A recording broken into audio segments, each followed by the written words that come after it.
I would like to demonstrate for the first time in public that it is possible to transmit a video from a standard off-the-shelf LED lamp to a solar cell with a laptop acting as a receiver. So there is no Wi-Fi involved, it's just light. And you may wonder what's the point? And the point is this. There will be a massive extension of the internet to close the digital divide. And also to allow for what we call the Internet of Things, tens of billions of devices connected to the internet. In my view, such an extension of the internet can only work if it's almost energy neutral. This means we need to use existing infrastructure as much as possible. And this is where the solar cell and the LED come in.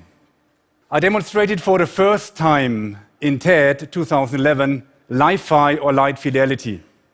Li-Fi uses off-the-shelf LEDs to transmit data incredibly fast and also in a safe and secure manner. Data is transported by the light, encoded in subtle changes of the brightness. If we look around, we have many LEDs around us, so there's a rich infrastructure of Li-Fi transmitters around us. But so far, we have been using special devices, small photodetectors, to receive the information encoded in the data. I wanted to find a way to also use existing infrastructure to receive data from our Li-Fi lights. And this is why I have been looking into solar cells and solar panels. A solar cell absorbs light and converts it into electrical energy. This is why we can use a solar cell to charge our mobile phone. But now we need to remember that the data is encoded in subtle changes of the brightness of the LED. So if the incoming light fluctuates, so does the energy harvested from the solar cell. This means we have a principal mechanism in place to receive information from the light and by the solar cell because the fluctuations of the energy harvested correspond to the data transmitted. Of course, the question is, can we receive very fast and subtle changes of the brightness, such as the ones transmitted by our LED lights?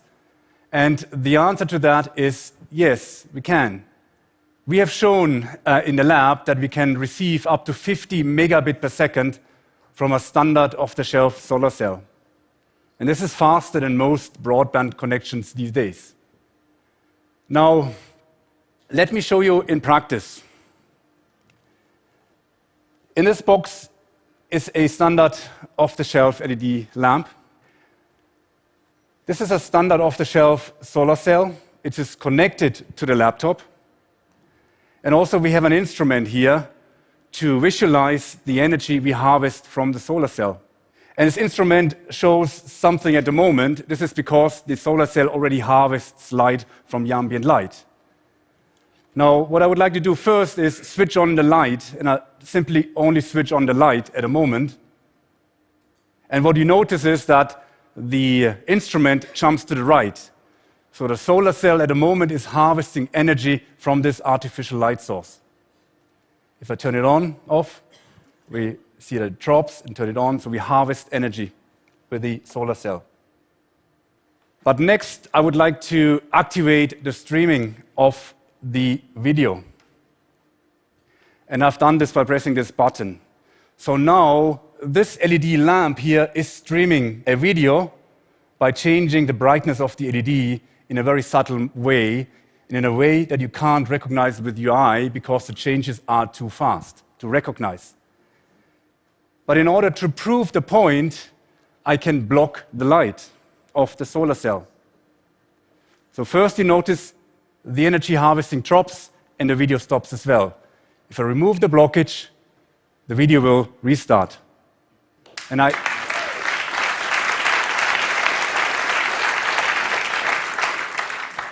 can repeat that. So we stop the transmission of the video and energy harvesting stops as well. So that is to show that the solar cell acts as a receiver. But now imagine that this LED lamp is a street light and there's fog. So I want to simulate fog, and that's why I brought a handkerchief with me. And let me put the handkerchief over the solar cell. First, you notice the energy harvested drops as expected, but now the video still continues.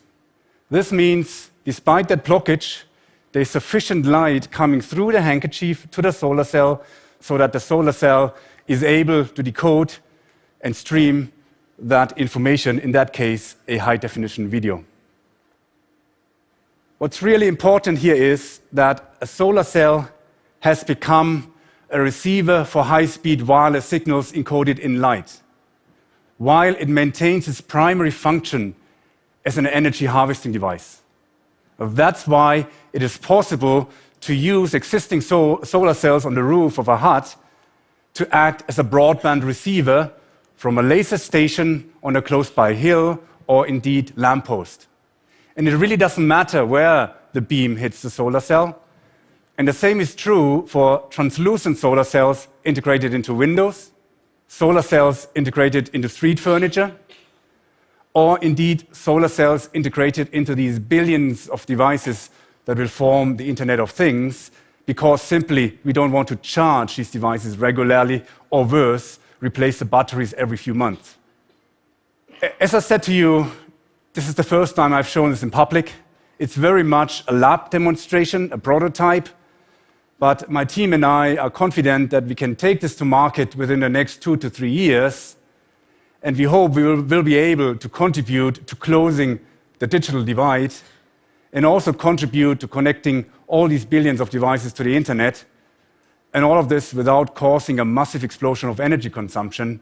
Because of the solar cells, quite the opposite. Thank you.